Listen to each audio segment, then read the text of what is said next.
Good morning, everyone. Today is Thursday, April 10th, 2025 at 9 in the morning. This is a joint hearing between the House Commerce and Economic Development Committee and the Senate Economic, General and Housing Committee.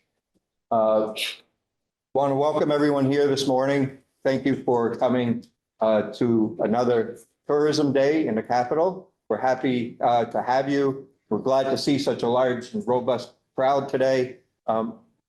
It's a little different atmosphere that we have this year than we've had in previous years, because I think some of the issues that I think we're going to face because of the rhetoric that's going on in Washington, and I think the disrespectful language that has happened that's been pointed to our neighbors to the north. And we'll be hearing from some of our friends from Quebec, as well as our businesses here as well. So again, we thank you for joining us this morning. So in that tone, bonjour, bienvenue. It is wonderful to have you all here, our Canadian partners in our economy. And we look forward to hearing from you. And we as Economic Development Committees so appreciate our partnership with the Chamber and with all of you in helping keep tourism a robust piece of our economy. We treasure and appreciate it so fully. And so actually showing you how much we appreciate it. This is 2 hours of our 3-hour time together in the Senate. So we are really grateful to you all coming and reminding us once again how important this sector is to our economy, and particularly our Canadian friends and travelers who come and support that economy. So should we begin by introducing ourselves? So I'm Allison Clarkson. I'm Chair of Senate Economic Development, Housing and General Affairs. And we have we're going to start introducing ourselves, I guess, on this way. Yes. Okay, I'm Senator Randy Brock. I represent Franklin County and northern part of Grand Isle County. And I'm the Vice Chair of the Senate Economic Development. And I'm one of the 3 senators for Windsor District. And I know we have a lot of Windsor people here today, which is great. Everybody, I'm Tom Chittenden. I represent the southeast quadrants of Chittenden County. Good morning, everybody. Senator David Weeks, representing Rutland County. Well, I'm Jonathan Cooper, Representative Jonathan Cooper, Bennington 1, the southwestern corner of the state, Pownell, Woodford, Reedsboro, Searsburg, and Stamford. Representative Herb Olson, representing Bristol, Lincoln, Moncton, and Starksville in Addison County. Representative Dave Bosch from Clarendon, representing Wallingford, Clarendon, West Rutland, the bulk of Rutland Town. Representative Michael Blumen, I represent Berry City. Representative Emily Karras Duncan, I represent Wilmington, Whitingham, and Halifax. Representative Monique Priestley, Bradford, Fairleigh, West Fairleigh. Representative Tony Nicholas, representing most of Milton and a little bit of Georgia. I'm Abby Duke. I represent part of Burlington. I'm Representative Kirk White. I represent Bethel, Rochester, Stockbridge, Hancock, and I'm the ranking member of the committee. Hi, Edie Granning, representing Jericho and Underhill and the Vice Chair of the committee. And I'm Mike Macron, State Representative from Coventry. I represent Coventry, Artisburg, Newport Town, Troy J. Westfield, Lowell, and Eden. And I chair House Commerce and Economic Development. And as you can see, the state is well represented on both of these committees, from top to bottom, from north to south, east to west, and right in the middle as well. So I think we have a good representation of everyone that's here. And we look forward to working with you, but most of all, we look forward to hearing what you all have to tell us. So Commissioner Pelham, if you would like to start, and Amy, are you as well? Together. Sounds good. So we'll have Amy, Commissioner Pelham and Amy Spear from the Vermont Chamber.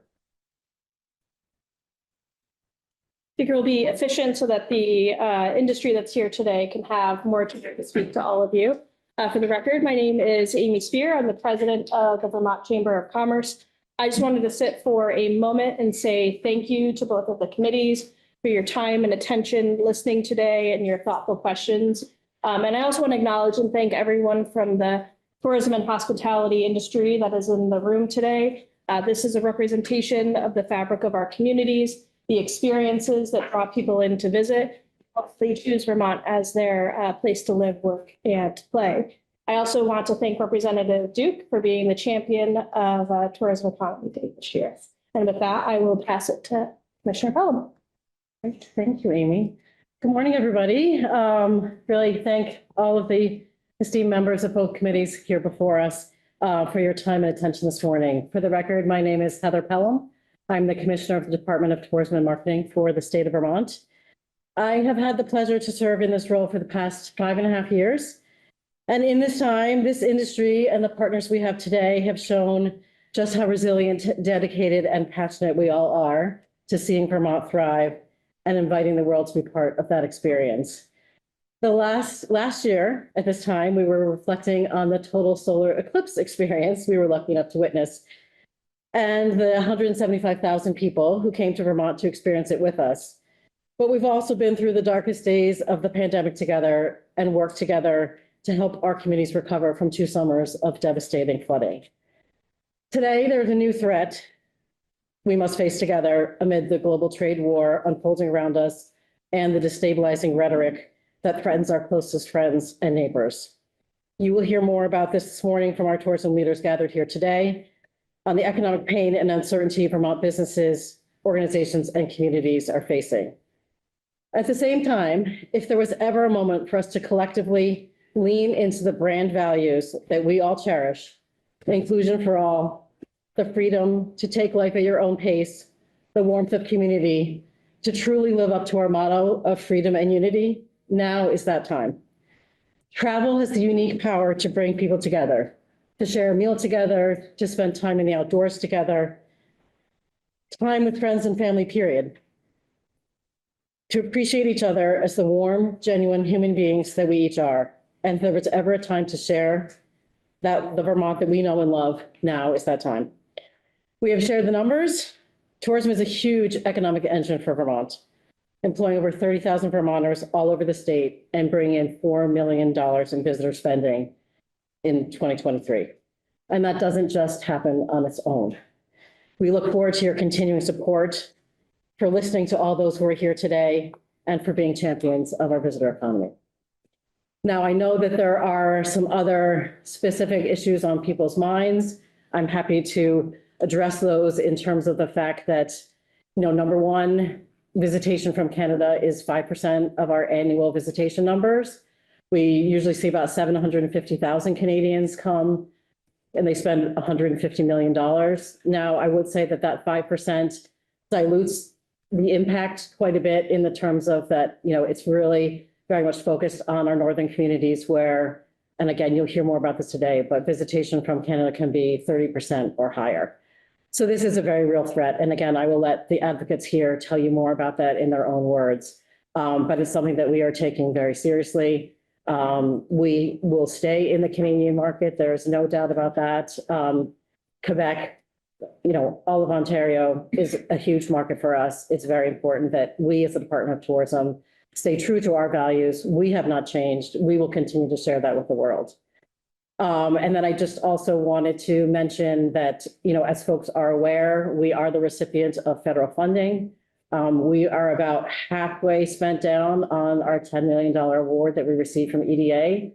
The reason for that primarily is that we are on a reimbursement basis. So even though we have fully committed all of those funds and we are very much in somewhat of the final steps of that project, the next 6 to 9 months, we can only bill the federal government when we actually have paid those bills. So there is about $5 million that is at risk should anything change. So far, we have not had any word that there is any threat to our EDA grant. However, I will say that we just in the past 2 weeks have received some questions about some of our sub-grants to some of our recipients throughout the community. Again, we have not heard that those funds are in doubt, but we also our last few payments have been delayed. We've heard that's due to staffing, but we will feel much better, number one, when those bills are paid, and number two, if we do not hear more. I would love to say no news is good news these days with the federal government, but that is it's a real concern for us. Are you thinking about putting a hold on what we use the remainder of that 5 million for until we have more assurances of what the federal government's doing? If we had more time on our grants, I might be more apt to do that, but we need to spend it by this fall. So I really don't want to let off, besides the fact that really most of that money is already committed. You know, we're in the midst of our strategic planning work. We're in the midst of all sorts of different visitation and brand studies. I would hate to stop that work right now. Certainly, were that funding pulled away, we would be facing a hole that, for better or worse, we would be coming back to you to discuss. But at the moment, we feel like it's too important for us to continue this work. It's too important to us to make sure that we continue to have visitors coming to the state for, as a one small part of any potential mitigation to the greater issues that we're also here to talk about today. Question. Thank you very much. Thank you. Thank you. Our next witness that we're going to hear from is Nina from the Lakeshore Plain Chain. Nina, welcome. Morning. Hi. Introduce yourself. Great to have you. Hi, I'm Nina Ridabino. I'm the Director of Programs and Strategy at the Echo Lake Center for Lake Champlain in Burlington. We're a science and nature museum, and I've been there for 13 years. Now, let's see, how do I just go forward? Okay. So I'm here today sort of talking about the larger museum and attraction segment of the Vermont tourism economy. And one of the main messages of my first part of my presentation is to talk about how a diverse tourism economy is really a resilient tourism economy. So when you think of Vermont, you probably think of outdoor recreation first, but our museums and attractions, which are really world-class, are an important part of that mix. And what really allows sort of those multi-day itineraries that people are looking for and top things to do when they come to an area. So 2/3 of leisure travelers visit a museum or attraction when they're traveling, and those people spend more money, which is what we want. Okay.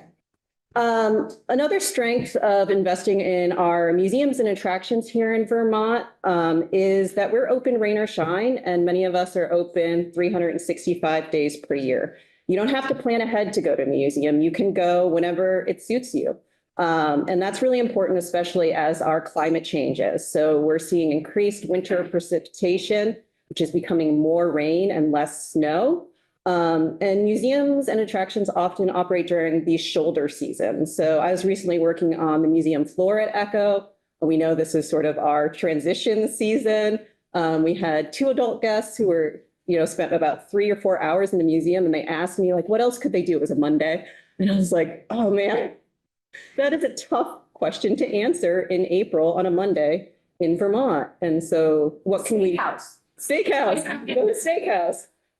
So how can we have more answer to that question of what to do on a Monday, April in Vermont? So museums also have broad appeal. So this is just a quote that we see a lot of these comments about Echo from our guests. We had a wonderful experience visiting Echo. We are from the DC area, so I consider ourselves museum snobs. And this is one of the funnest, most hands-on museums we've ever been to. And I would say this is not just true about Echo. We have amazing museums here in Vermont. They are truly world-class and are huge amenities to people who come here. And I think a lot of people are surprised that this is not the top reason they come here, but they put it into the mix, and it's something that they really remember about their experience here in Vermont. Okay. So now we get to the fun economic pain part that we opened with. So like everyone else, museums are experiencing a diversity of increasing economic pressures. A lot of museums are nonprofits, and we're supported by a mix of earned and contributed money. As you might imagine, that includes federal money. And it's really those tourist dollars that support our local access programs and outreach work. And that's truly really important to us. So it's interesting to hear. We knew that at Echo, we get about 5% Canadian tourists, so that seems to track with the rest of the state. And about 1/3 are out-of-state visitors. Echo is in process of, we really want to embrace our Canadian visitors. And so as we renovate, we've been trying to become dual language, and we've been translating all our exhibits into French as well. And that's something we want to lean into to be really welcoming to our northern neighbors. museums are already seeing signs of recession. So New England Museum saw an average of 50% decrease in attendance in February, according to New England Museum Association. So, you know, that's obviously not just our northern neighbors, that is people becoming uncomfortable with the economic conditions generally. So consumer confidence is at a 12-year low right now. And, you know, these are optional dollars that they're spending. And sorry, just where do you get that data from, that we're at a 12-year low? We're at a 12-year low. So there's a place called Know Your Own Bone that does like studies of museums and attractions and things that affect them. And that was one of the economic indicators that they quoted. And it was part of an overall study of people's intentions to visit museums in the next 6 to 12 months, which is down about 4 or 5 points. So people are saying, you know, would you visit a museum in the next 6 months? That's down from last year and 2 years ago. So people are already making some of those decisions about their intention to visit. Cuts to federal funding.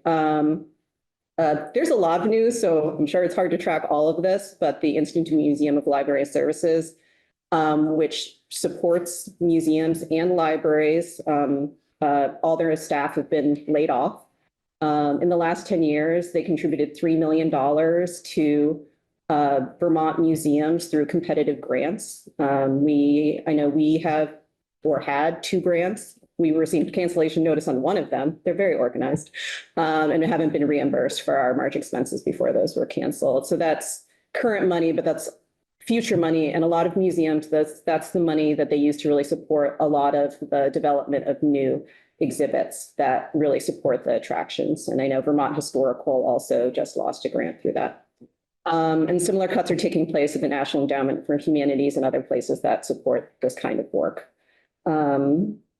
Okay, and increased expenses due to tariffs, higher construction costs, attractions, museums, we have high facility maintenance costs, high renovation costs, and record high costs to running egg drop engineering challenges. It's really hurting us. So we'll end on a positive note. So museums really offer iconic experiences that build the Vermont brand. Let's all go back to the eclipse a year ago. It was a wonderful moment for humanity.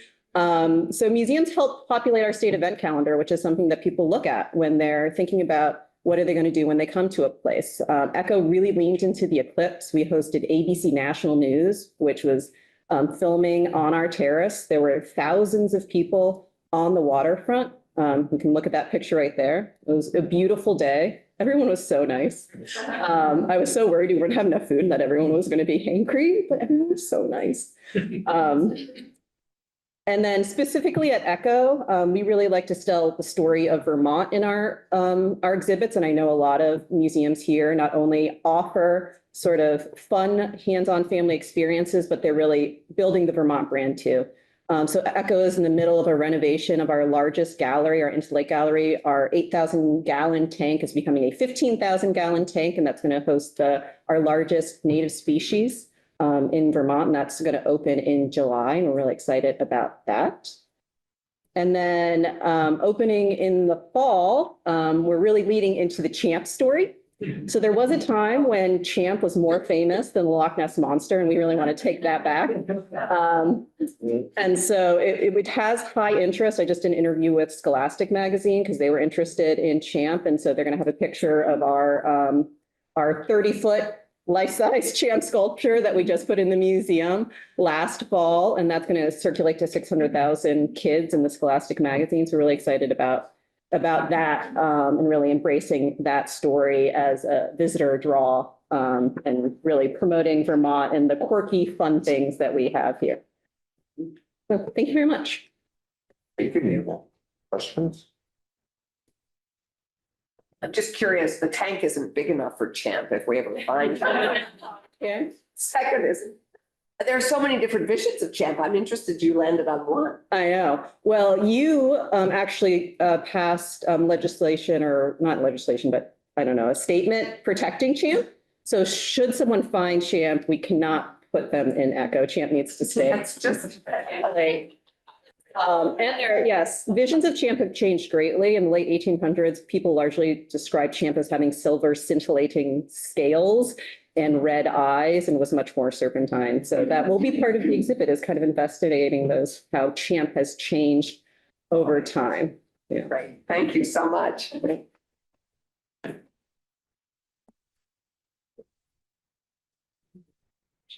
Randy? Randy, the back of the ballot. Thanks for having me, and thanks to Anna Grace, who allowed me to share my screen here. Let's see if I can. That my why am I not seeing the share part of it? Oh, I'm sorry, because I'm technologically disabled. Replace Kurt. Okay. And then go down here. Thank you very much. From Red Hen Baking Company, my wife Liza Kane and I started Red Hen 25 years ago. And when we started, we were a wholesale bakery, delivering bread throughout the state. And you may know us for that, but then we in 2007, in the fall of 2007, we moved to our current location in Middlesex, and soon after that, we opened our cafe, which has blossomed into more than we could have imagined. It's a community gathering space. I like to call Middlesex Greater Montpelier sometimes because we get a lot of Montpelier people coming down and visiting. And the core of our business is locals, and we're really thankful for that, providing year-round consistent business for us. But the fact of the matter is, in our business, we're just getting towards, thankfully, the end at this time of year of our slower season. And it's the first 4 months of the year are months that, try as we might, we can never actually be in the black in each of those months. And when it starts to turn the corner is in May, and when it really, it's usually late August by the time we've actually gotten in the black for the year. And then we hope that we can maintain that for the rest of the year. And of course, the difference, as we all know, has to do with tourism. It's about, we're about 25% visitor across all parts of our business, but our cafe certainly gets a whole lot busier at that time. So it's really critical to us. We offer a variety of things. Breakfast and lunch primarily is, I think, what people come in for. Obviously, that involves pastries and bread, coffee, of course. We're a meeting spot. We're at a crossroads between, we're easily accessible from 89. We're on the way to the Mad River Valley. So visitors who are headed there have gotten in the habit of stopping by. And the experience that we offer is that it's see things being made. You know, our excitement with being able, it's an opportunity for us to show what we're excited about and seeing food being made. And all the, it's also a chance to educate people about the relationships we've built over the years with local farmers. And I like to expand that out into regional farmers. Today, we use 275 tons of grain. And virtually every bit of grain that we use in our breads and pastries comes from 3 different regional sources. One of them is in Vermont, that Joe Hescock is pictured there. Another one is in upstate New York. And then, of course, getting back to the Canadian connection, some our good farmer friends at Le Ferme Longpré, which is in Lacède, Quebec, just about 30 miles west of Montreal. And they started a mill about 10 years ago, and we're their biggest customer. They mill flour from the grain that they grow there. So this is actually incredibly critical to us. So you can imagine I've been trying to keep up with what's going on an hourly basis with the potential for big increases in what we'll be paying for that important ingredient. But it's such a really integral partnership to our business that the tariffs that may or may not be imposed we're not going to let those get in the way of that, even though it will require us to raise prices. We also, we continue this local connection even in some of our equipment. The wheat that comes from the farm that was pictured in Vermont, the Vermont farm, Joe Hescock's Elysian Fields farm, all gets milled on a stone mill that's made about 30 miles north of here at New American Stone Mills in Morrisville. And our friend Andrew has started a mill business that grew out of their bakery business, which is Elmore Mountain Bread. And it uses berry granite and makes these, they're designed and built entirely here in Vermont. We have this displayed, you can kind of see the window there to the parking lot. So part of the experience of coming to the bakery can be seeing us milling local grain with a locally made mill. So as I said before, if we don't have tourism business that we can, but we really do count on it. You know, when we budget for the entire year, we have to plan for losing in these first 4 months of the year, and then we plan for getting enough tourist business to make our business work. We employ 65 people.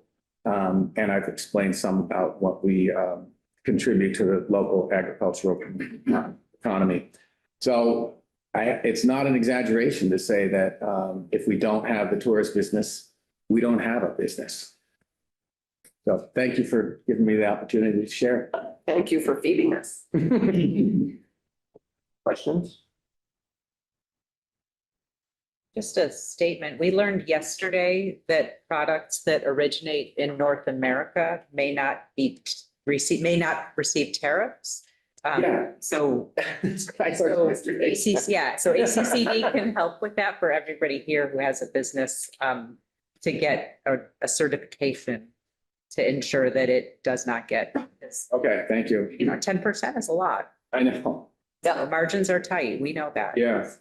And to tag on to Edie's comment, there's they're developing a website. They already have it, but it's growing all the time on navigating the tariff situation on ACTV website. Okay. So I'm sure Heather can eliminate us for that matter, Amy, but Well, it's kudos to there. anybody who's keeping up with that and doing all that. It's hour by hour, Yeah, yeah. one of the challenges. Yeah. Great. Thank you so much. Thank you. And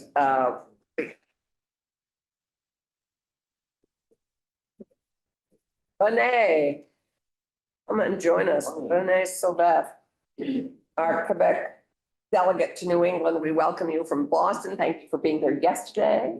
Thank you for spending money in Montpelier. As well. And My first Ben and Jerry's ice cream yesterday, so this evening. fantastic. Welcome. Yeah. So I've prepared a few remarks, and I'll be delighted to answer your questions, if any.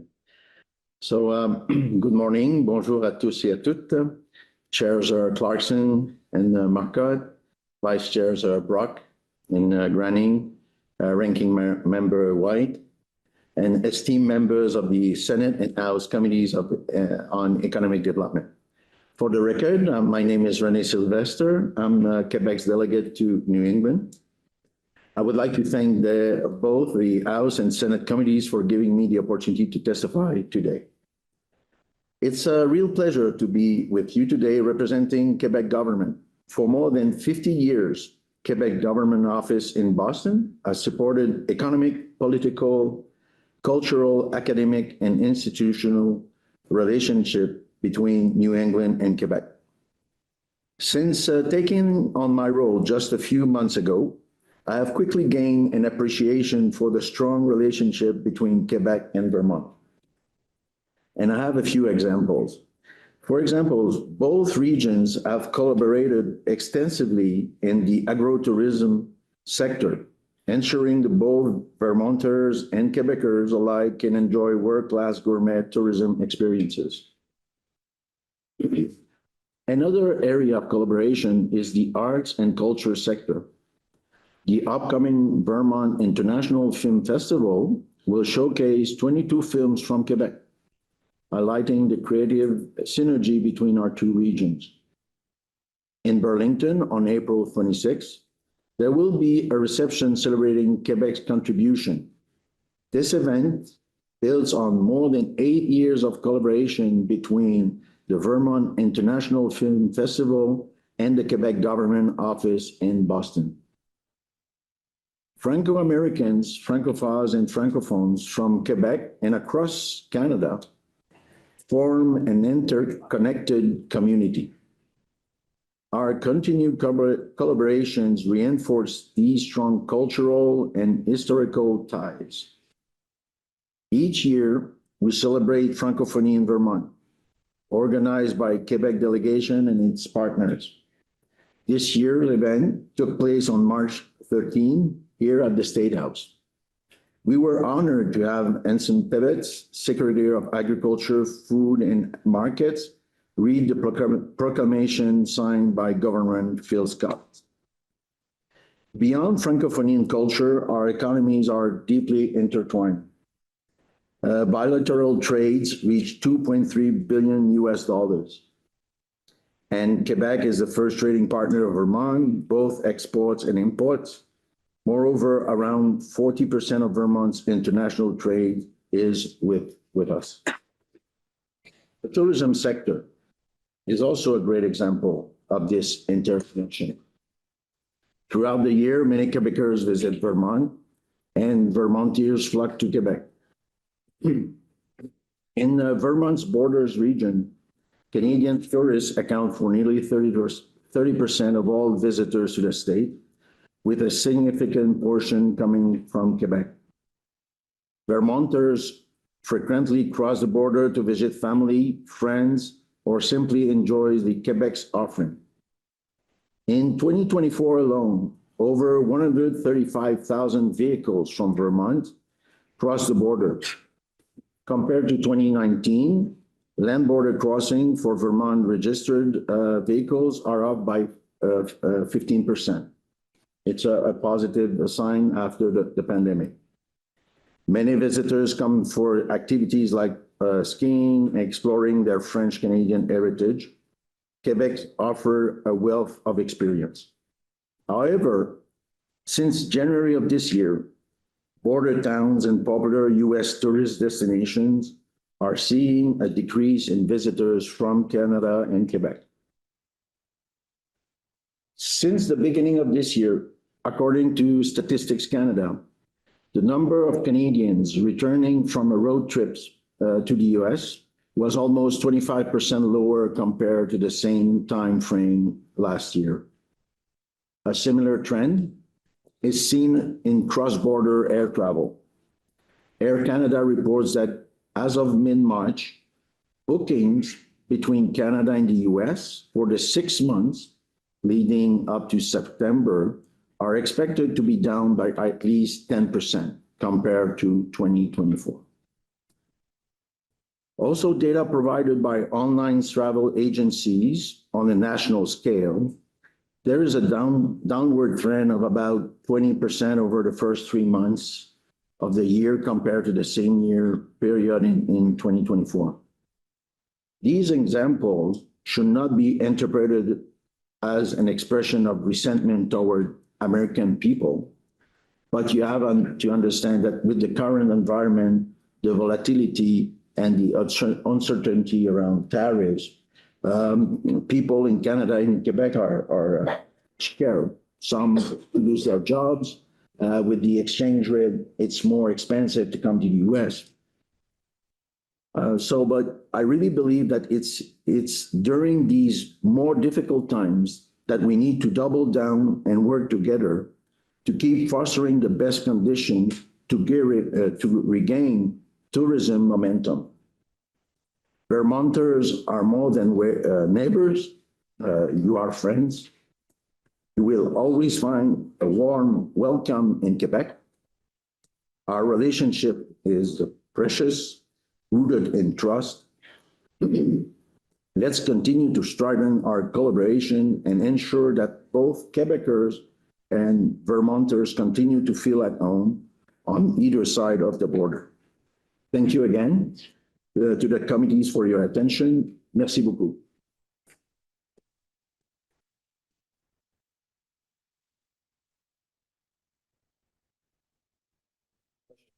Yeah, Tom.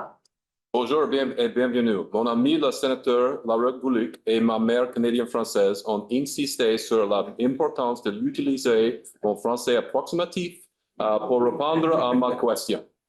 Comment le Vermont peut-il rendre la fête du Canada de Juillet encore plus spéciale?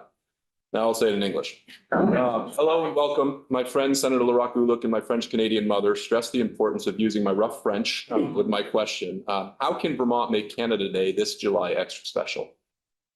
Well, that's a good question. And I would say we have to stay engaged and make sure that, in Quebec especially, we are aware that all your main activities, and even with the current environment, I really think that it's important that we are aware of what's going on for the Fête du Canada or for Quebec, the Saint-Jean-Baptiste on June 24th, or any major events during the summer.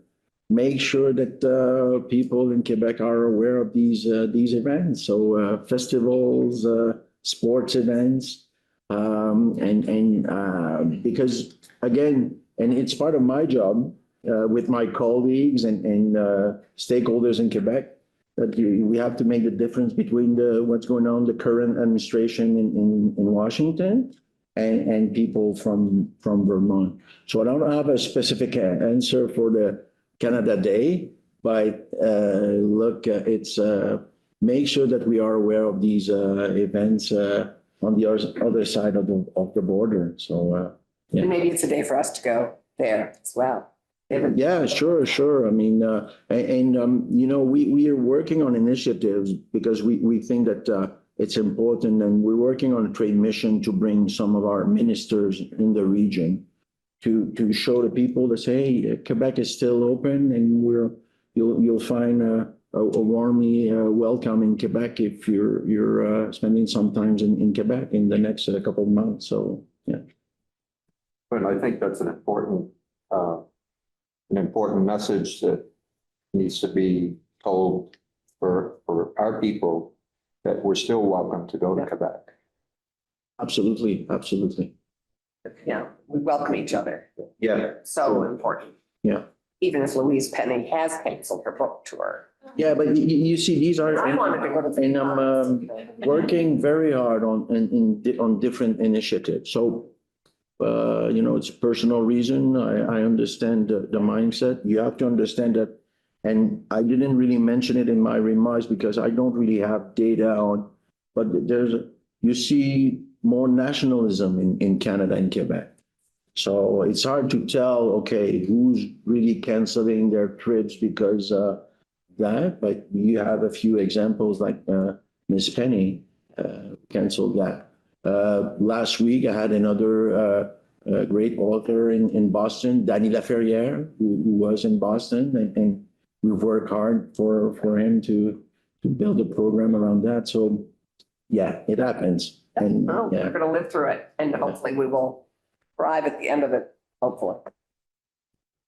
I think hit on a piece also is that we need to keep communicating with each other. Absolutely. Make sure that we know what's happening in Quebec, and you need to know what's happening here in Vermont as well, but we need to keep our friendship tight and close. And our economy. We heard yesterday how many businesses rely on manufacturing in Quebec, vice versa, and really the key piece to some of our most iconic products. So it's just critically important that we navigate this productively. Absolutely. And I work very hard on trade as well. And this morning was another good example. I'm thinking farmers and producers on both sides of the border. I mean, these are key players of our economy, and Yes. tariffs will definitely have an impact. So we're gonna work hard to avoid those tariffs. So.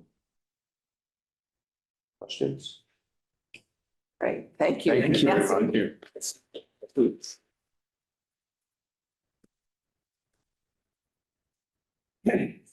Next. Yeah. Welcome. Thank you. So for the record, Will Prewald, I'm from Basin Harbor Resort and Boat Club.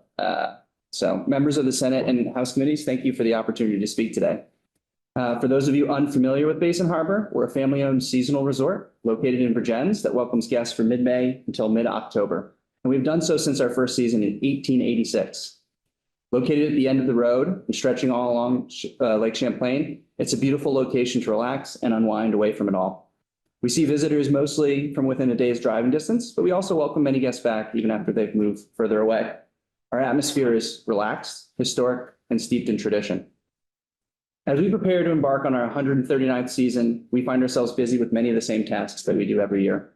Repairs and maintenance to our buildings and grounds, hiring to fill our mostly seasonal workforce, which balloons up to 240 from 35 year-round, and updating our activities, menus, and events.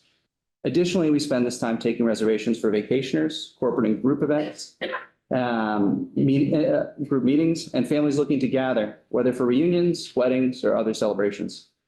While the tasks are familiar, new challenges and opportunities face us each year. And I hope in my testimony today to give you a glimpse of our experience, as this year we have faced different uncertainties than in years past.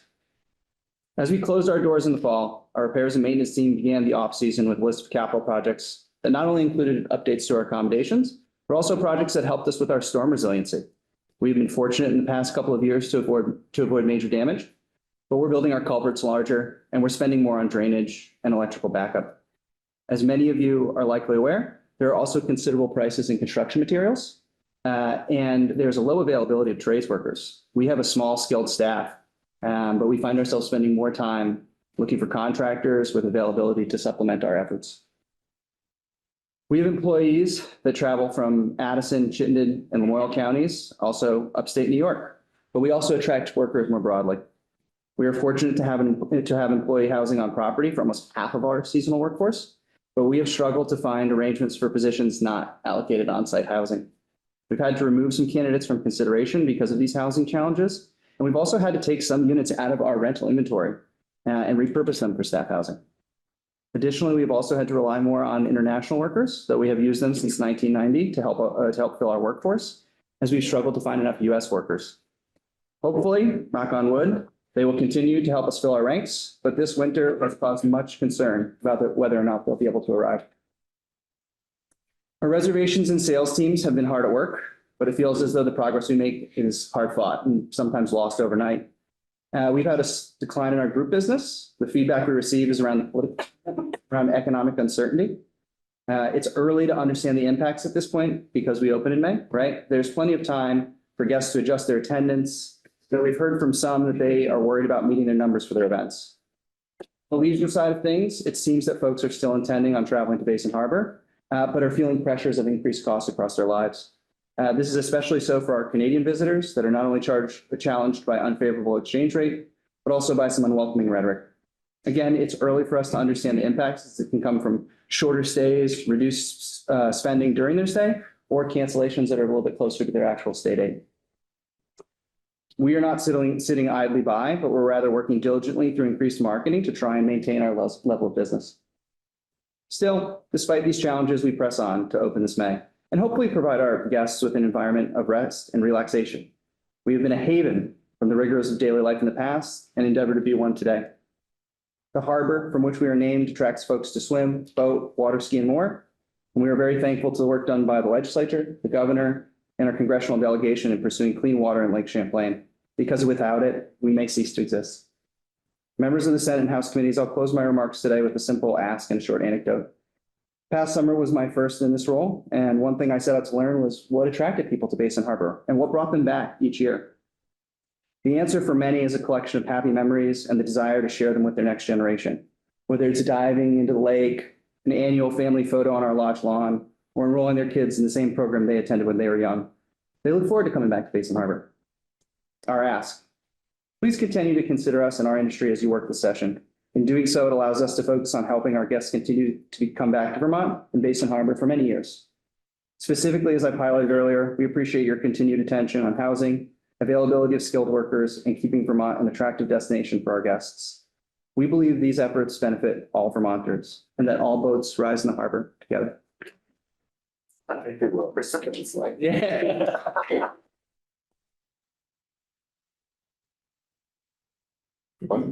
Questions? I have a question for you. Sure. H-2B visas. Yeah. How are you doing this? I mean, this is a big issue for everybody. Yeah, so, it's early to tell. So, our folks don't arrive till a little bit closer to May.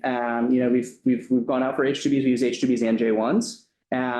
We think they're coming, but it's hard to say. Yeah. So you haven't had any indication yet that they're going to be slowed or restricted further. I mean, they're already so restricted. We could do with double the number. Yeah, so I'm doing something from my memory, but I remember we had some challenges around like a secondary cap that happens after the initial sets of petitions go, but I'm not a visa expert, so. Yeah. But we have gone out for H-2B and for J-1 visas for a number of our positions, and it is important that we fill those because it's been very hard for us to fill those positions otherwise. So. Thank you. Thank you. Happy.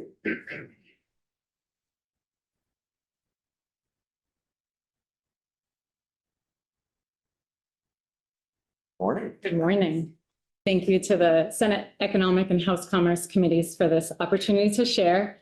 My name is Abby Long. I'm the Executive Director for the Kingdom Trail Association. I also serve on the Vermont Trails and Greenway Council. I'm a steering committee member of the VOREC group alongside Commissioner Pelham, and I'm the chair of the board for the NEK Collaborative, as Kingdom Trails 100+ miles is located in Vermont's beautiful Northeast Kingdom. I sometimes think Chair Marcotte could give this testimony word for word. But our trail network connects Caledonia County's Burke, Lyndonville, and Kirby to Essex County's East Haven. And it's actually East Haven in Essex County where the #2 rated mountain bike trail in the world is located. That fun fact never gets old.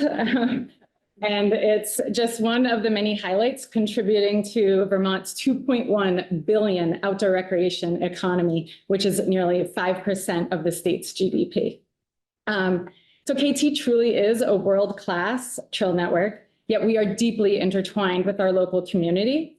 It was in 1994 that the Northeast Kingdom community members, private landowners, banded together to develop this multi-use trail system on old logging roads. Please know, though, that Kingdom Trails recognizes that our trails were built upon the lands first inhabited by the indigenous folks of our region, the Abenaki, and we are now grateful to 106 private landowners who make our trails possible. Private landowners who do not receive compensation recognition for their generosity. But these landowners, they see the vision, they see the asset, and they see the positive impact that trails are having in one of the most socially and economically challenged regions of our state and of our country for that matter, as the Northeast Kingdom is a federally designated, as Chair Marcotte knows, REAP zone due to our geographic isolation and declining population. And that's why I love that our organization, KT, aligns with the state's new Move Forward Together Vermont strategic plan that was just debuted a month ago in this very room, envisioning healthy and vibrant communities through outdoor recreation, as KT has proven to be significant in our communities. And nothing is more profound than the positive benefits, the physical and mental health benefits that outdoor recreation offers. Our nonprofit trail organization is predominantly a mountain bike network, but we offer hiking and trail running, and in the winter months, we groom for Nordic fat biking and snowshoeing. We're also proud that 58 miles of our trail network are adaptive mountain bike friendly, so all bodies can enjoy the outdoors in the Northeast Kingdom. And almost 4,000 of our members are under the age of 18. And this is due to VOREC grant funding that has supported after school programming and summer camp programming with our local school district, as well as BIPOC and LGBTQ affinity space programming. But all are also welcome to enjoy our open spaces, as Kingdom Trails has partnered with the Vermont Land Trust and VHCB to conserve now over 400 acres of land that not only hosts trails, but has active forest management on it, which goes on to support the Vermont forest products sector and educate and advance climate resilient forests, which is vital in the wake of the 2 floods that we just experienced this past July and the July before. However, the trail user experience, it extends beyond the trail network into the community fabric and the tourism infrastructure that surrounds it. KT welcomes over 100,000 visits annually. And these visits generate an estimated $10 million in direct spending. And this is spending that supports over 200 direct jobs with earnings of over $5 million. Just last week, Trust for Public Land and the International Mountain Bike Association produced a report highlighting the positive benefits that mountain biking has in rural communities. And they used Kingdom Trails as a case study because we do just that. And on a broader scale, Kingdom Trails elevates the kingdom as an exemplary place to live, work, and play. We're showcasing our region as a desirable place to be, and that helps area businesses recruit a workforce.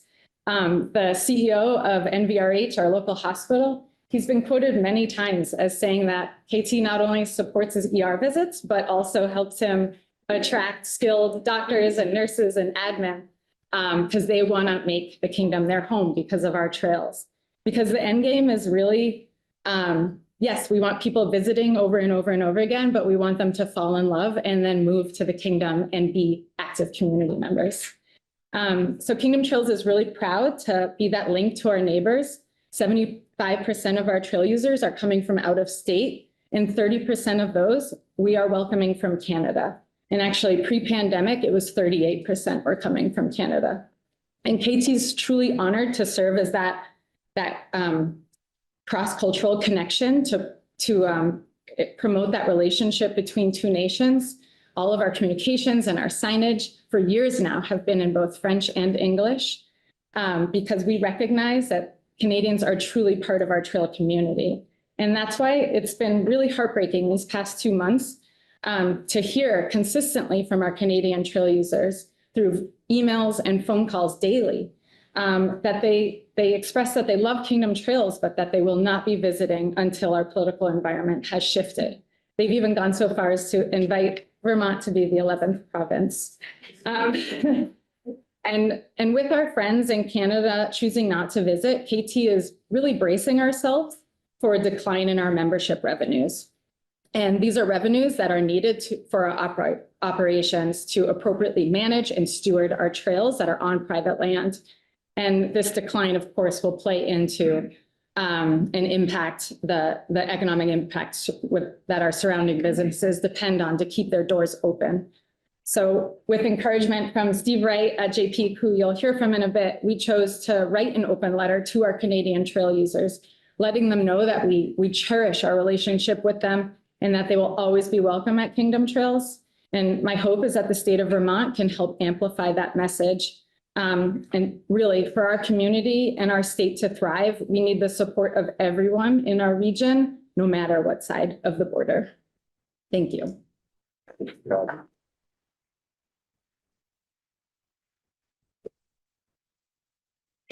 Sure that Delegate Sylvester will take that back to Quebec as well. Let the government know and his people know that we still welcome them. I think one thing that we need to continue to remember the importance of our outdoor recreation is 5 years ago, that during the pandemic, it was a lifeline for Vermonters and for everybody to be able to get together and to be a community outside where we couldn't do that any longer indoors. So I think that really helped a lot of people survive that pandemic and certainly helped their mental health as well as their physical health as well. It was a safe place to gather. Mm-hmm. come. If becoming the 11th province is too much of a stretch, I hear many that would be happy to be a territory too. Yes. Any questions for Abby? Abby, thank you. Right. Thank you. Welcome. Kate. Kate.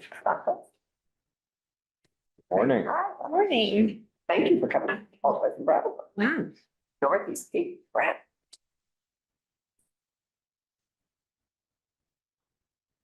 Thank you all for the opportunity to speak today.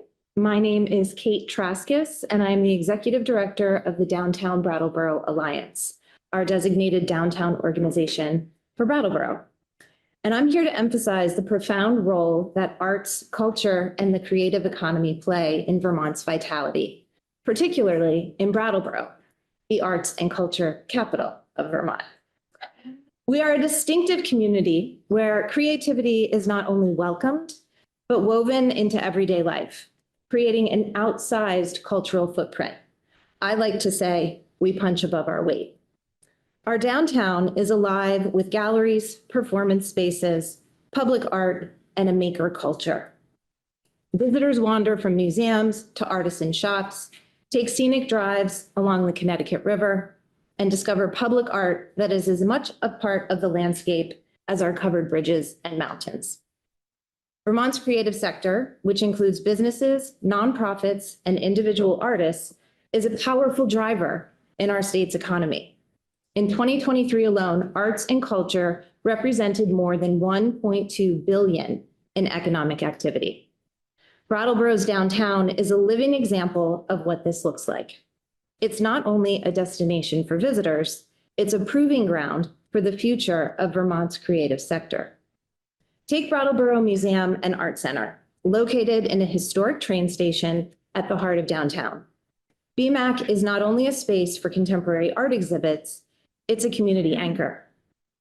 Last month, nearly 400 visitors celebrated an opening of 6 new exhibits featuring the work of over 30 artists and curators, many of whom were on hand for the festivities. As BMAC Director Danny Lichtenfeld said during his remarks, at these uncertain times, it feels like a precious gift to come together, to nourish our hearts and minds, and to connect with one another over art and ideas. Just a few blocks away, the Stone Church, a reimagined 19th century Gothic church, pulses with live music. With a 300-person capacity, it draws national and international acts, resulting in 15,000 ticket sales sold annually. 75% of those sold to out-of-town visitors. Beyond entertainment, the Stone Church actively contributes to community development through initiatives like Girls to the Front, a series which empowers women and non-binary individuals in the music industry. These programs not only enrich our cultural fabric, but also promote inclusivity and civic skill development in the region.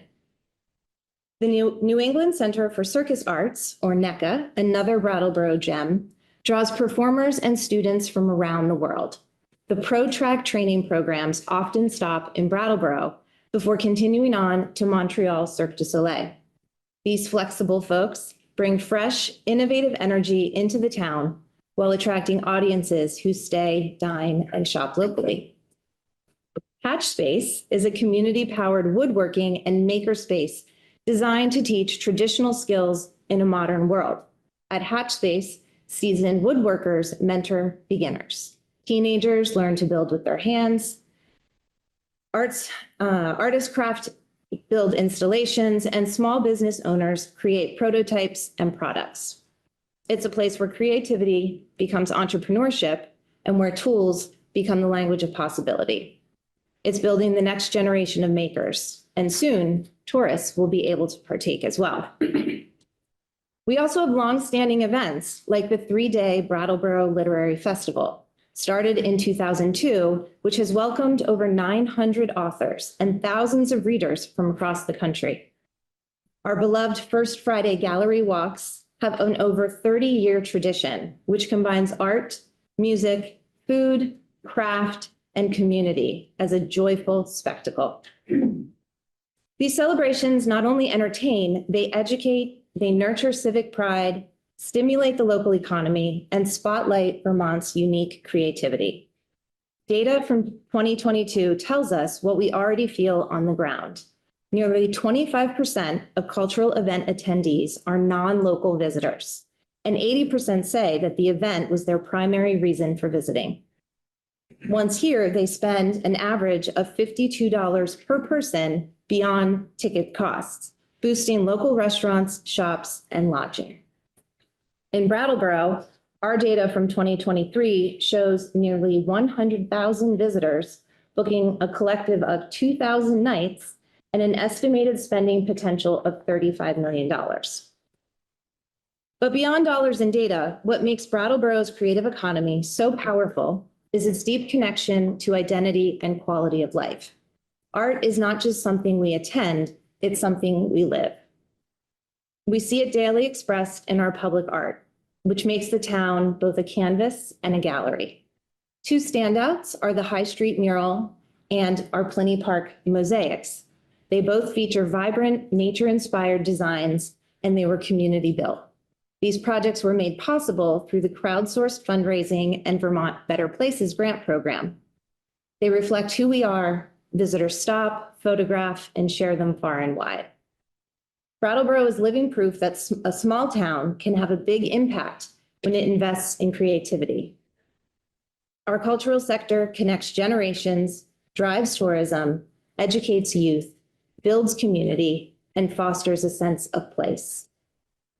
From live performances to public art, from circus arts to woodworking, these are not luxuries. They are the infrastructure of a healthy, resilient, and future-ready Vermont. I urge you to continue supporting the creative economy with your words and also policies and investments that ensure towns like Brattleboro can continue to lead with culture, community, creativity at the heart of our local economies. Thank you.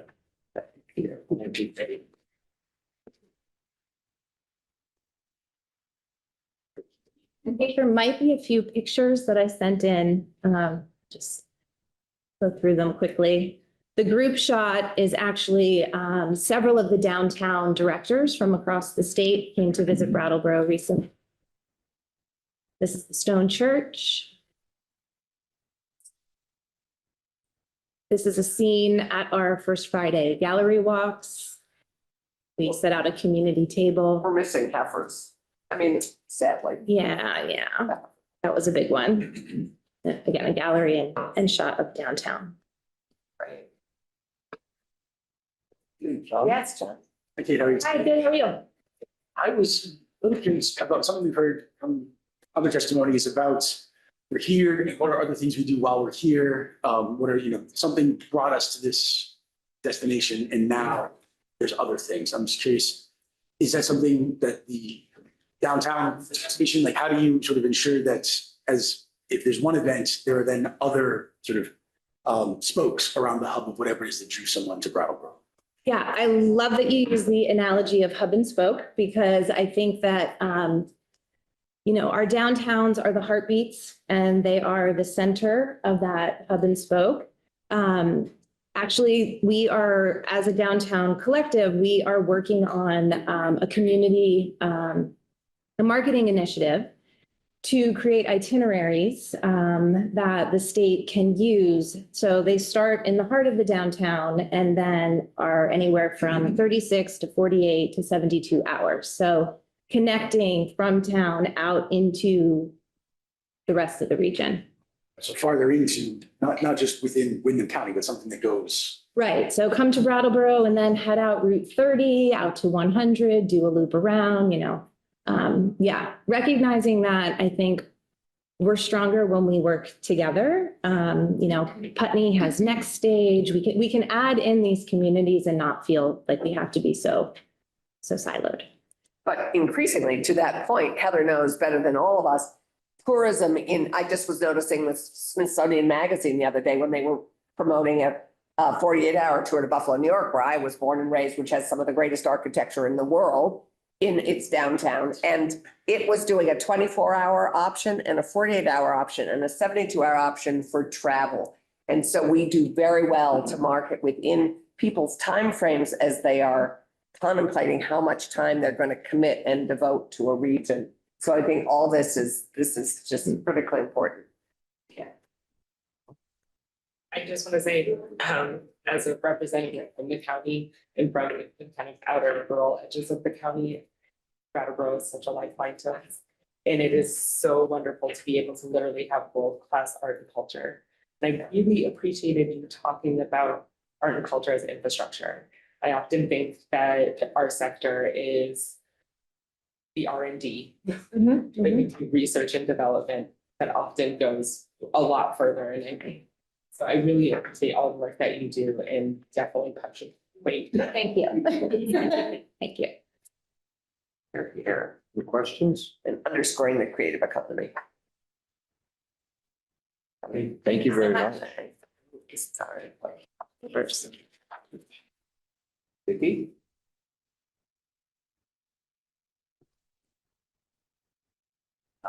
Blake.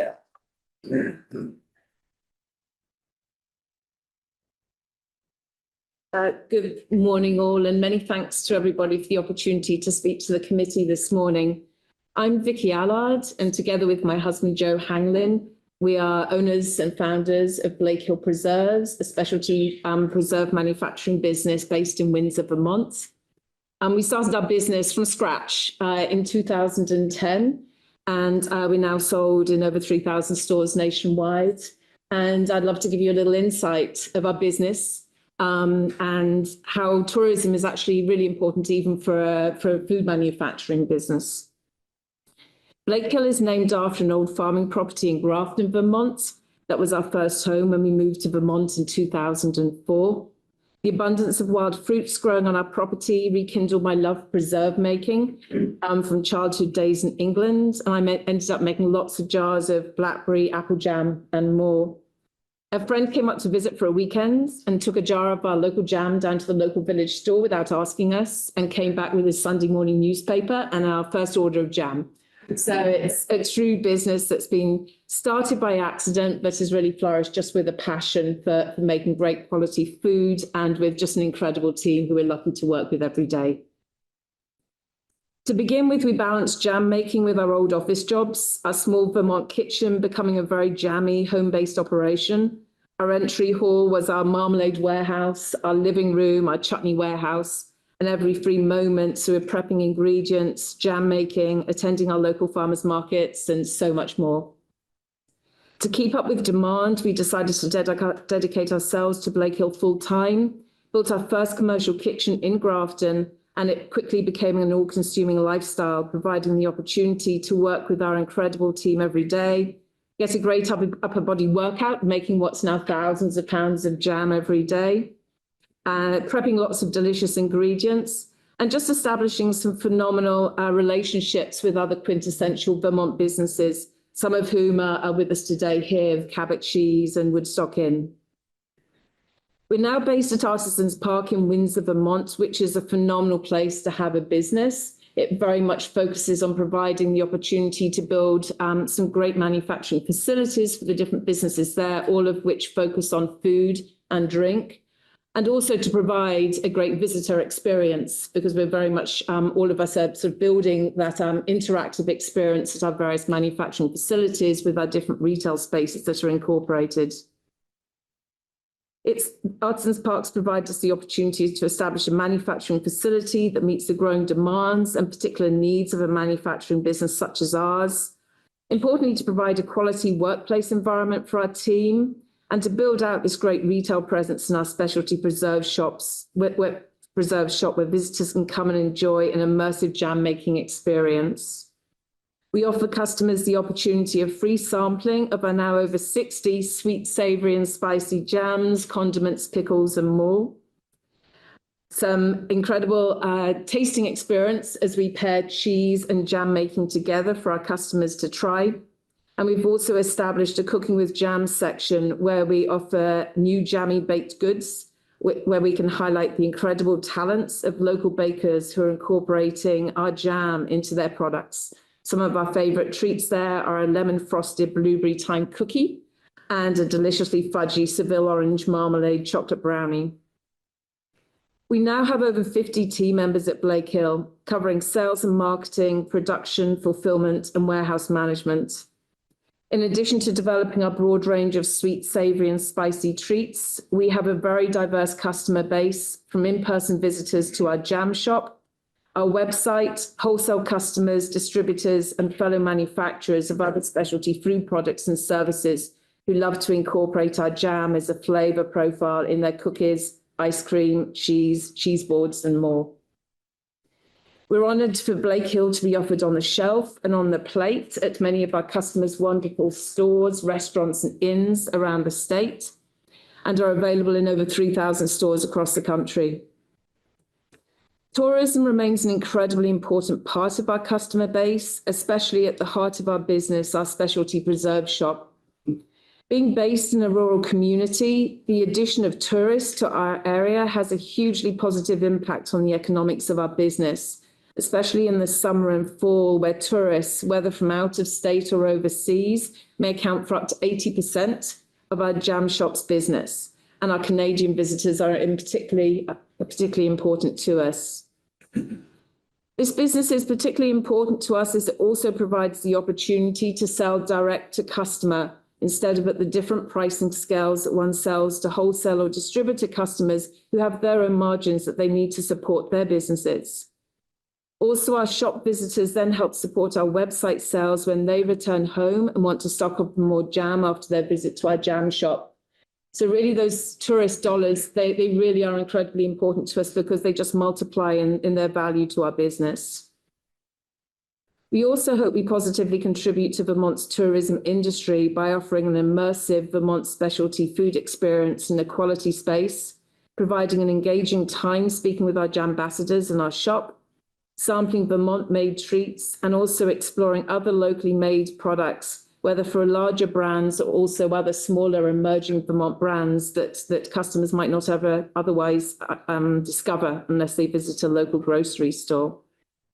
I remember when we used to visit Vermont as visitors many years ago, and we really appreciated being able to balance enjoying the incredible scenic beauty of Vermont and all its amazing outdoor activities with some indoor explorations at some of Vermont's iconic art, craft, and artisan food venues. And we hope we can continue to make a small contribution to those offerings in our community.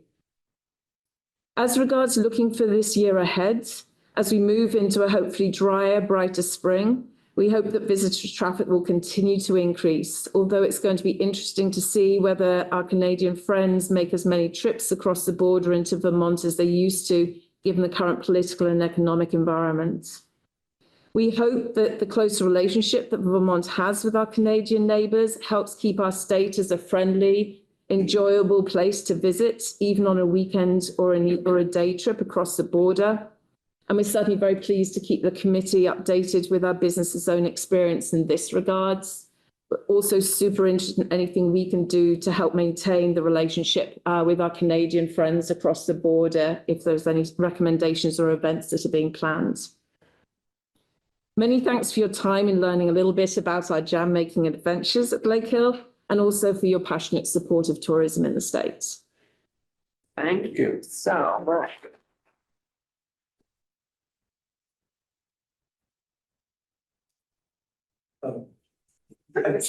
You don't happen to have any of the dark chocolates there are. Potential Jim Masters are dying to. Dark chocolates is fantastic. I was curious about how you mentioned a number of other connections to other food products that some local food products, some are where your product becomes sort of a value added to another product. Yes. How do those individuals find you, and how do you find them? And is it coming through your facilities? Is it distributed through social media channels? How does that happen? Yeah, I think that's a great question. It's really organic. It's just by being out and about in the community. I think by just having hopefully a strong reputation of just being very reciprocal and excited to work with one another, then it's really just evolved from that. We certainly spend almost $0, probably about $12,000 a year on marketing. We're a small business and we really believe in just that organic growth. And we're very lucky to have on our team an incredible photographer as well. So people are able to see that we can have these collaborations, and we're very happy to share them on social media and to promote other people's products. And so people just are very keen to get engaged with us.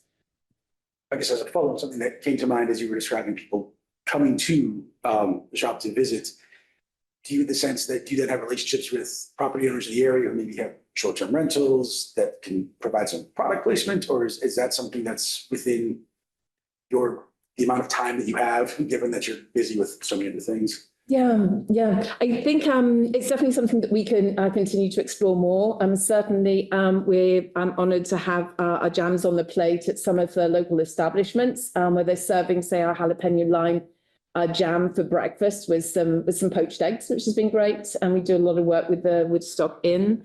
We also love to, when visitors come to our shop, to let them know of great places to stay. And when we have business visitors as well, then we're always recommending local places they can stay. So if they're doing a trip to Vermont to come and discuss business, to encourage them to stay overnight and explore some of our restaurants and some great places to stay.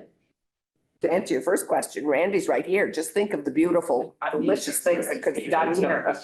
And in goodie bags, wedding goodie bags, and all sorts of things. Their smaller size jams are a great addition to any goodie bag.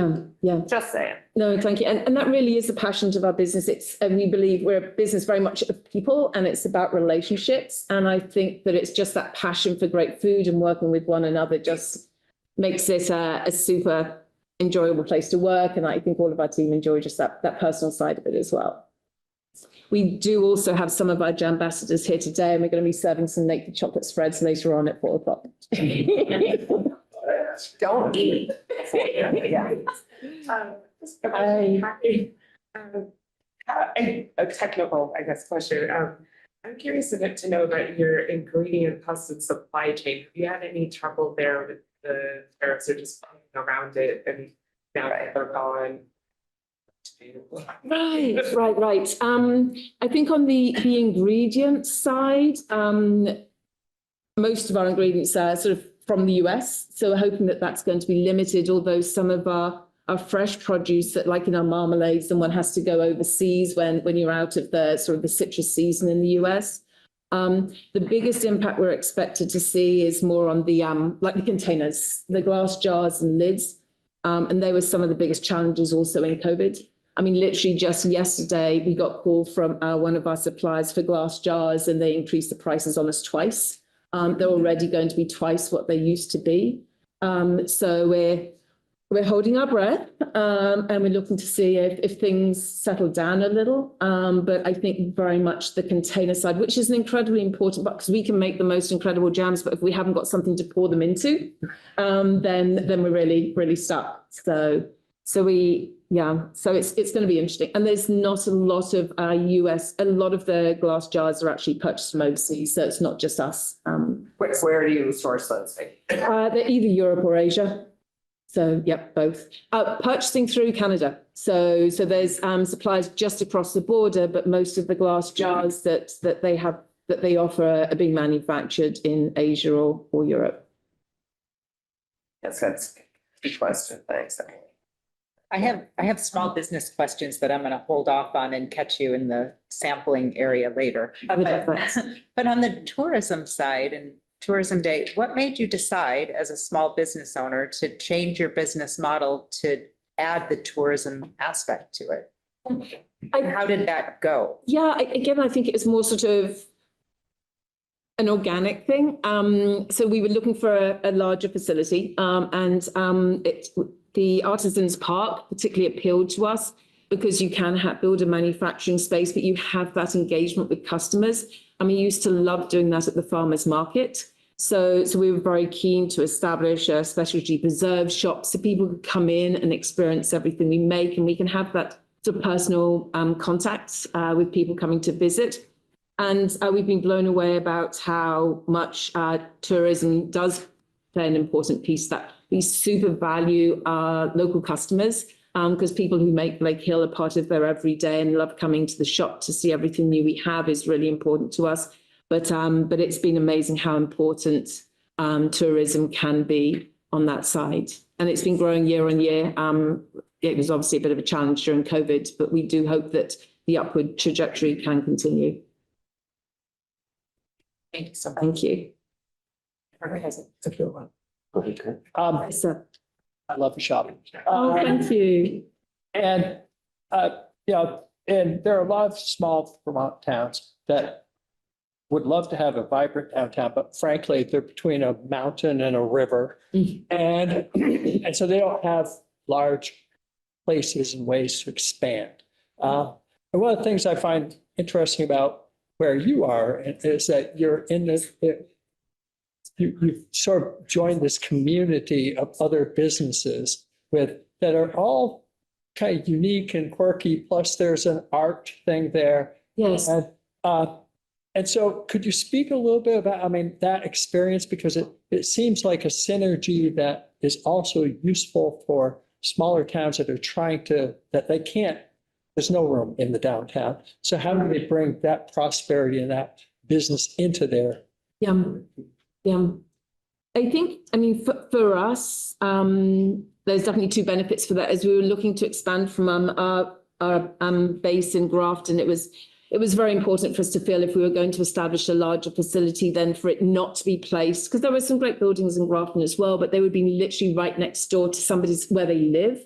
And we've always wanted to be very respectful. I'm sure nobody wants to suddenly, they might get excited for a moment to have a jam making business next door. But when they start to see the large vehicles that come to pick up some significant amounts of jam every day, then people don't want to have that next to them. So we wanted to very much respect that. And Artisans Park was great because this provides people a very friendly, visitor-friendly place to visit and doesn't negatively impact people who choose to live in a quiet rural town. So I think that's very important with respect to the park. But I think it definitely brings, certainly, with respect to the different businesses there, we understand that we're one of the key employers for the local community. I think transportation is incredibly important as well, because even though we're in Windsor, we are 3 miles outside. But Windsor has established a new transportation service for people in town, so people can easily get backwards and forwards. But I think it can bring great employment opportunities, additional dollars. People might come to the park, but then they're excited to go and explore downtown Windsor. So I think manufacturers are always looking for a great place to be able to establish your business and to enable it to grow. And so to have places available like that where you can make a fairly easy transition is really important. Yes, for those who forget, Windsor is the birthplace of Vermont, where Constitution House is. Very important, just 3 miles away. Yeah. We're looking forward to a Constitution jam. Oh, But all jam is good. All jam is good for our constitutions. That's very good. Anyway, thank you so much, Vicki, and we look forward to tasting all that chocolate later. Oh, thank you. I appreciate the opportunity. If you want to use that, do it before she copyrights it. Yes, I'm married to that lawyer. So are you going to introduce Steve? Steve's right, JP.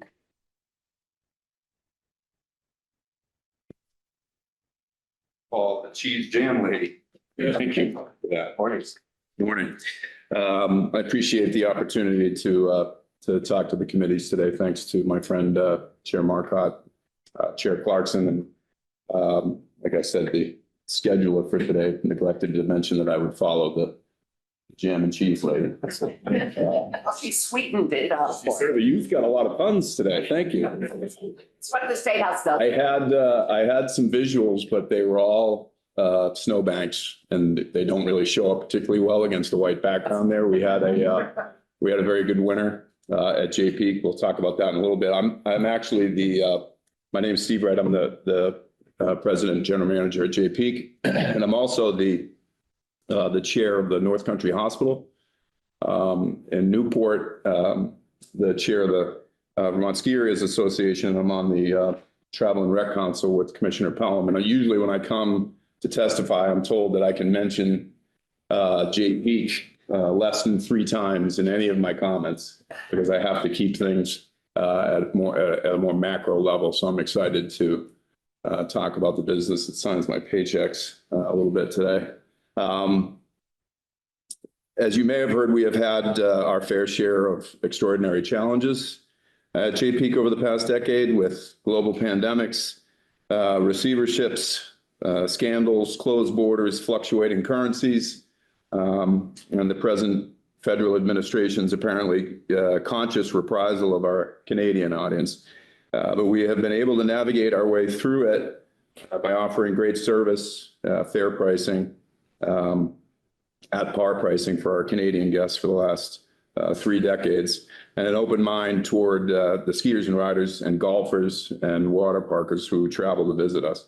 All the while providing an enormous tax base for our community and our region, employing more than 1,500 people a year in well-paid part and full-time benefited jobs, and helping with other great assets like Kingdom Trails and Abbey to give our small corner of New England and the state something to be enormously proud of.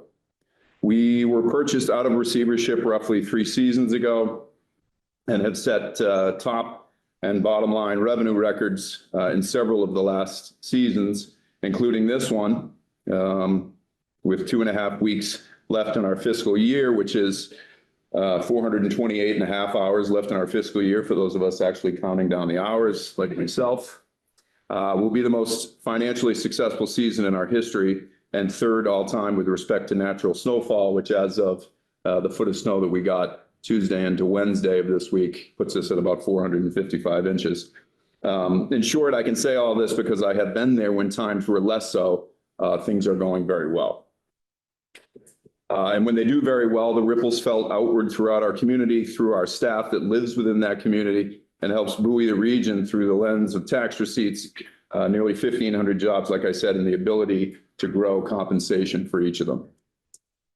And that is the end of the positive part of the testimony. But very, very well seasons are tough to come by in the ski business. And although we're thrilled to be running through the finish line at the pace that we are at this point, we have been through enough less very well winters that we generally hedge that optimism as we head into the summer. And this summer, we are hedging like never before. Staff housing for those jobs in our region are nearly impossible to find, forcing us to take warm beds out of our retail inventory, like the folks at Basin Harbor, which should be rented roughly 80 nights a year. And they're all being given over to staff housing. That hits us with a net decretive impact of more than $250,000 a year just on that aspect of housing. That lack of housing continues to be a roadblock for us in both attracting and retaining the best possible staff members that we can. And new to the list of operational difficulties is the specter of another potential tax hike, this time through the lens of a proposed amendment lumping businesses into a distinct property tax category. I do not imagine that this is with the intent to drop our tax rate. Of equal concern are escalating costs relating to CapEx spends. I'm inside of that planning and budgeting process at this point, and while CapEx used to be 3 to 4% of our total profit margin, it has more than doubled to 11 to 12% in just the past few years due to rising costs of products and banking escalations. This does not include the forecasted impacts of the most recent trade taxes that our federal government is integrating. But maybe the most difficult hurdle that we find ourselves in, even in this very well season, is the threat to our business via our federal administration's conscious self-immolation of its relationship with Canada, an audience that generally makes up 50% of our top line revenue. And if there is a hospitality business in the state that depends upon its Canadian audience for its top and bottom line, I don't know of them. Early FY26 season pass sales are on sale at this point. Our US side is up 10, 15%. We are off 80% with Canadian season pass sales at this point. And that does not look to be turning around. I have myself called more than half of those households, those Canadian households, that bought season passes last year and did not this year at this point, and spoke with the heads of those households, asking them why they are not purchasing season passes. And by and large, it is not because of the taxes. It is not because of a difficult currency. It is not because of an impossible border crossing situation with reduced hours. It is because of the challenge of their sovereignty by our administration. We have also lost several 100-person Canadian golf groups who have canceled for those same reasons. Canadian summer and fall retail reservations have dropped by 40% at this point compared to year over year. And our hockey business, which is the biggest index of top line revenue during our May through October period, is missing half a dozen Canadian teams every single weekend through that period. So I ask you to please do whatever you can to keep as much as you can steady for these Vermont businesses like myself and the one that I manage. I realize that the state's budget writers face great uncertainty from the feds, but please do what you can for businesses and not make it do not make an already tough business climate even more difficult. But we have survived much and even begun to thrive these past few seasons at Jay, and my gratitude for that and for the staff that has driven each bit of that success deserves more in the way of optimistic perspectives, at least to close. We have introduced thousands of new skiers and snowboarders to Jay Peak this year, as evidenced by our resort surveying. It suggests that nearly 15% of the people that visited Jay Peak, of that 500,000 people who visit Jay Peak on an annual basis, 15% of them have never been to Jay Peak before this year. That's 3 times the number that we usually see.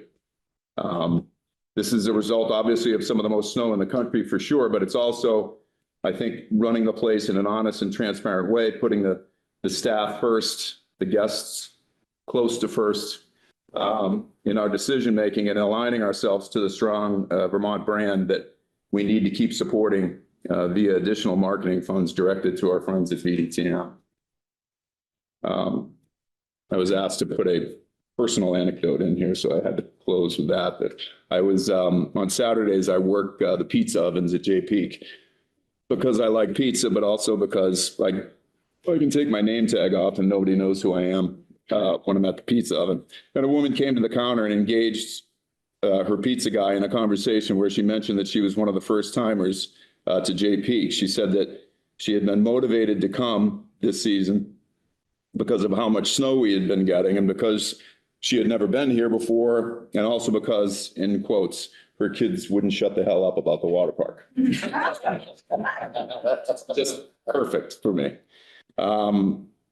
She mentioned that she had never seen snowbanks that big and asked me if they were difficult to get around during our operating season. I said that, sometimes the snowbanks that we have to dodge feel insurmountable, but we haven't found one yet that we couldn't navigate. So I appreciate your time today. Thanks for all of your hard work on behalf of the state. And it's a state that we all love. We all run businesses in. The folks that you heard testimony from today are meaningful. The people in the audience that are representative of those hospitality-based and tourism-based businesses are here for that support. And it's clear that both of these committees are engaged and asking smart questions, and I appreciate that. And I'm happy to answer any questions you may have. Thank you.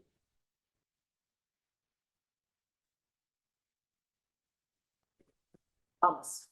So I have 3 of those kids that also won't shut the hell up about your water park. We're going to be going to me in English. That's all I ask.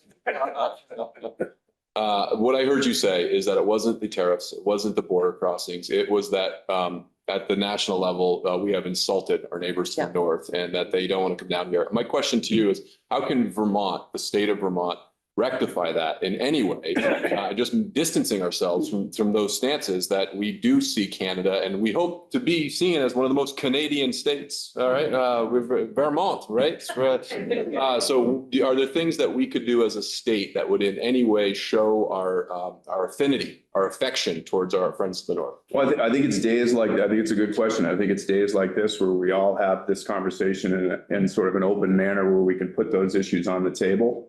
Where you're asking questions, as you have before about, are there events that we can do? What can we do with messaging within marketing? It's what we can do as a state is to not walk away from that state marketing budget. It's to buoy the budget and increase the budget, and it's on Commissioner Pelham to possibly update the messaging and how are we approaching those markets? What are we saying to them? What are we inviting them to do? But it's to continue to invest in that Canadian market. It is very easy from a small business all the way up to a VDTM marketing arm to reduce that spend, thinking that, well, there's not much we can do to break through that noise. But just the opposite is true, that we need to put more energy into that. We need to be more thoughtful about what it is that we're saying to them. Yeah, and to go to Thomas's earlier point, Vermont celebrates Canada Day, and that would be great in some capacity. And arranging for Champ to come and visit the water park. Great heads, Josh. They come and. You're a marketing person here. I love it. Fantastic. Yeah.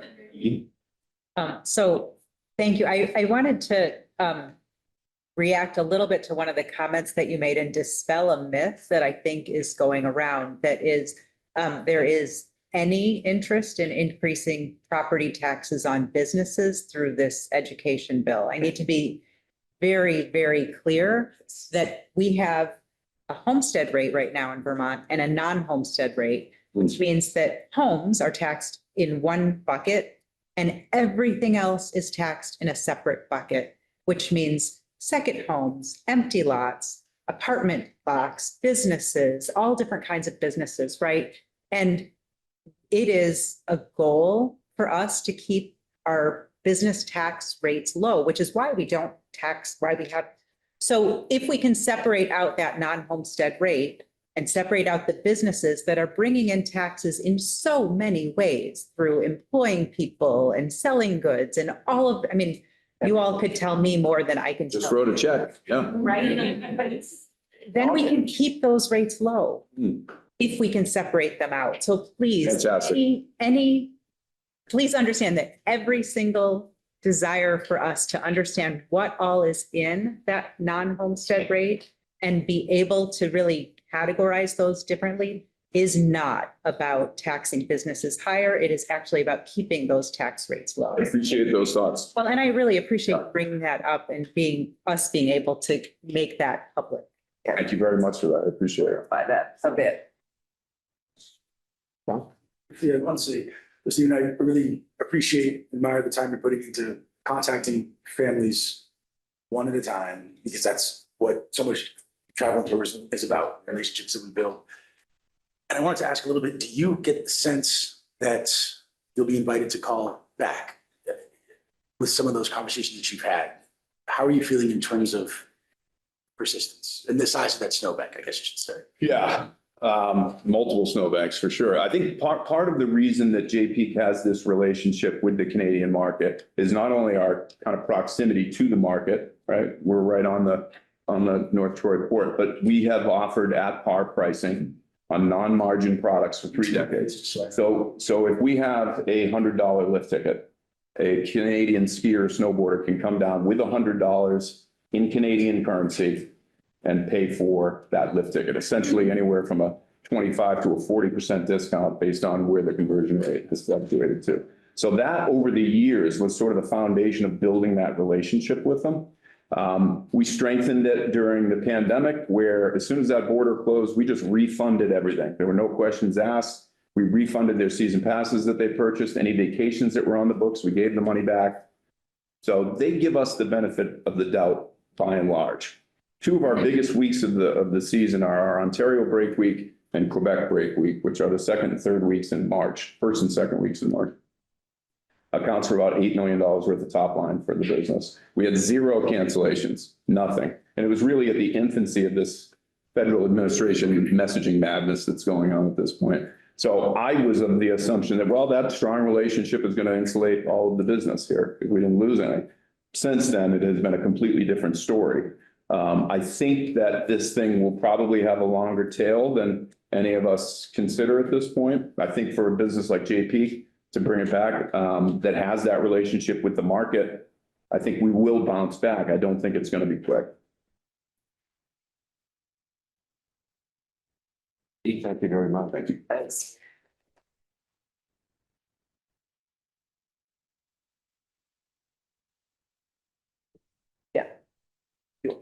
So Kim Jackson, I think from Unadapted, before we have our final speaker, Molly. So welcome, welcome.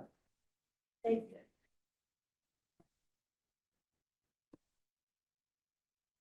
Thank you all for taking the time today. We're greatly appreciative of it. I am Kim Jackson. I'm the Director of Communications and Marketing for Vermont Adaptive Ski and Sports. Not sure if you're familiar with the organization, but we were founded in 1987 by Laura Farrell at a Scutney, what is the Scutney Trails now, used to be a Scutney Mountain. And we are the largest, definitely in Vermont, if not in New England, nonprofit organization that provides sports and recreation, outdoor recreation for people with disabilities. And we serve folks of all different disabilities. So not just physical, spinal cord, or kids on the spectrum, PTSD with veterans. It's anybody and anybody who wants to come to Vermont, experience Vermont, love what we have to offer.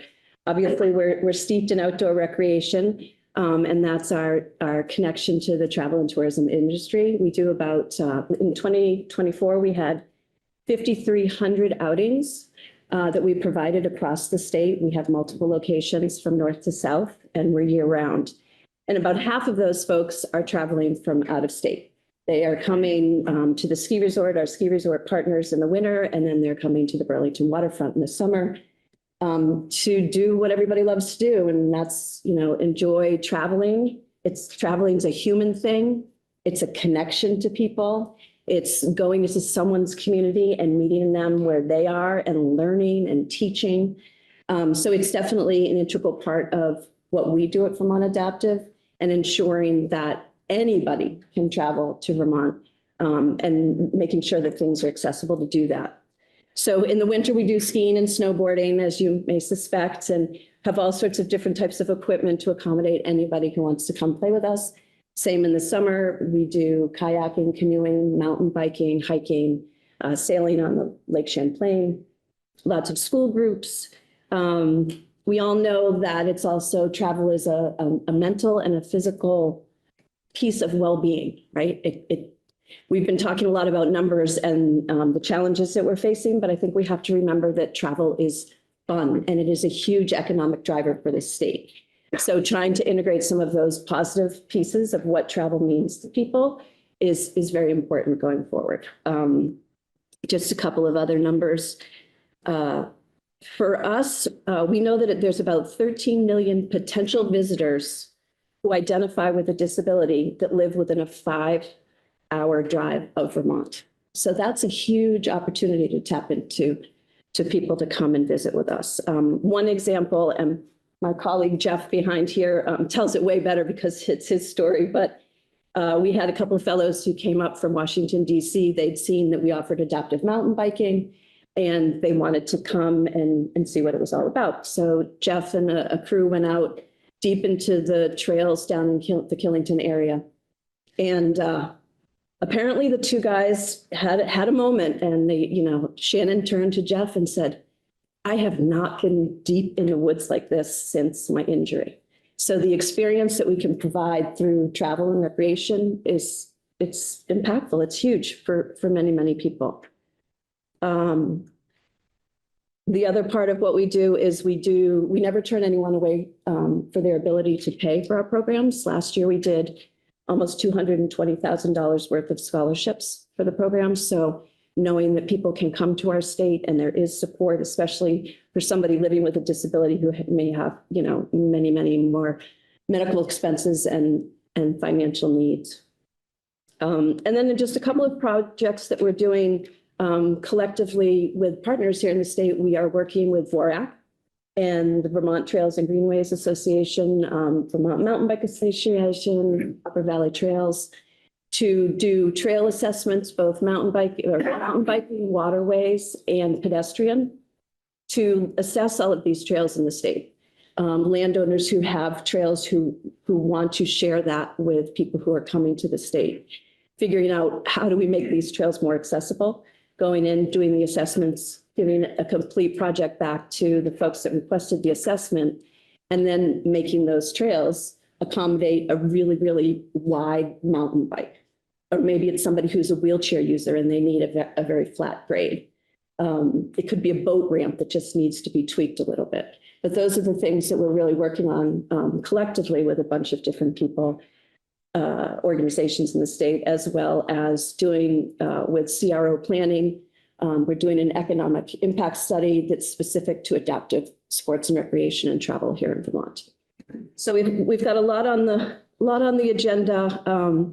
But I guess it just really, for me personally, it goes back to I've been in the travel industry here. I started off at Killington Resort as the PR director. So travel to me, coming to this state, has a lot of meaning to me. And it's really, really exciting to be able to share that with others who want to come visit here. So hopefully we can turn some of these positives of what travel really, really means into some of the meaty stuff that Steve talked about and how it's affecting us economically. But thank you very much for the time. Any questions?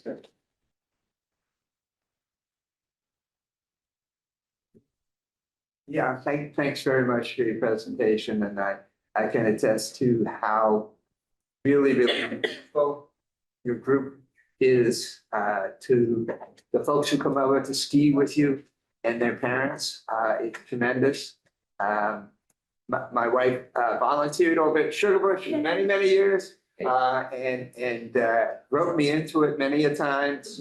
And it's really important when you just see the kids and their ability and freedom and happiness in terms of participating in something like this. And their families, just so much joy. It's really, really important. I appreciate it. And I think that's a good point. I mean, there are people who love to solo travel for sure, but mostly we travel with our friends and our family and our communities, and making that connection so that everybody has access to that is super important.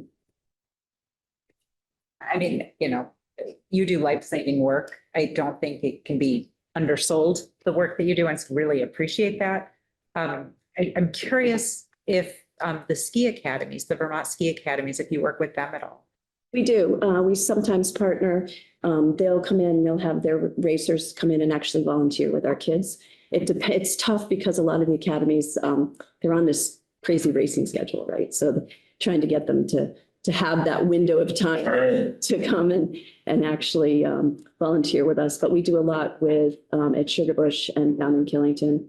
Those are our two big academies. Well, and with one of our most famous skiers having been so heavily injured, Kevin Pierce, I mean, there's an opportunity for us to really be addressing that, with one of our. And we have a Paralympian who was born and raised in Killington, in Spencer Woods. So there's a lot of that here. Participating here. Yeah, I'm wondering if we're helping to train Paralympians here. We are, and the West, everybody goes West.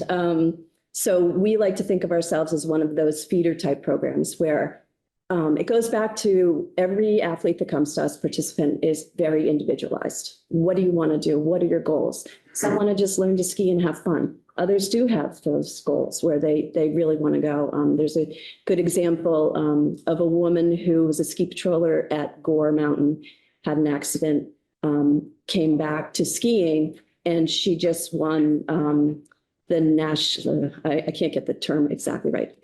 She won nationals for para in Alpine, based on a video that we did when we were training with her. And we said, let's just take a video and you send it out West and see what happens. So there's definitely a feeder program where we can get an athlete to a certain level. And then we say, okay, go get classified, go shoot for the team, head to Winter Park, and yeah.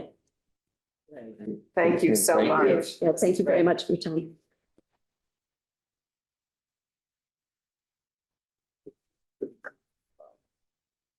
Molly, our Final presenter. Morning. Morning. Thank you. Molly Mahar, President of Vermont Ski Areas Association. Happy to be here with some of our members, some of our partners here today, and a lot of other folks from the tourism industry.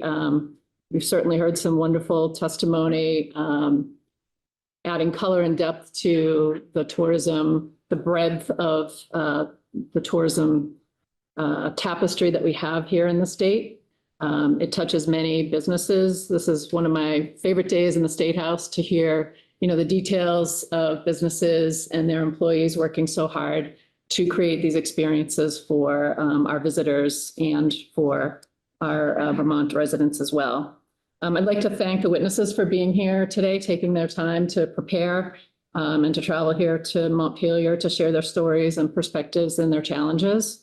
A special thank you to Renee Sylvester and Maggie Randall here representing the Quebec government.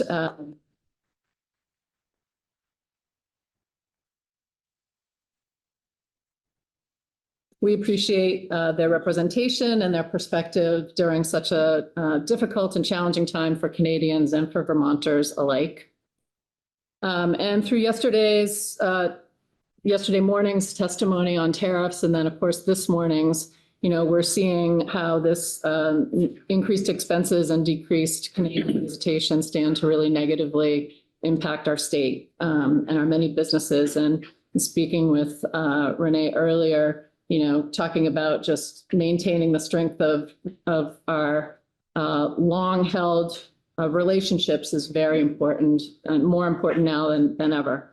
So I guess that's the one silver lining of this time is we can really reinvest in how important our Canadian neighbors are to us and vice versa. I'd like to thank the Senate Economic Development, Housing and General Affairs Committee and House Commerce and Economic Development Committees for all of your time this morning and your great questions.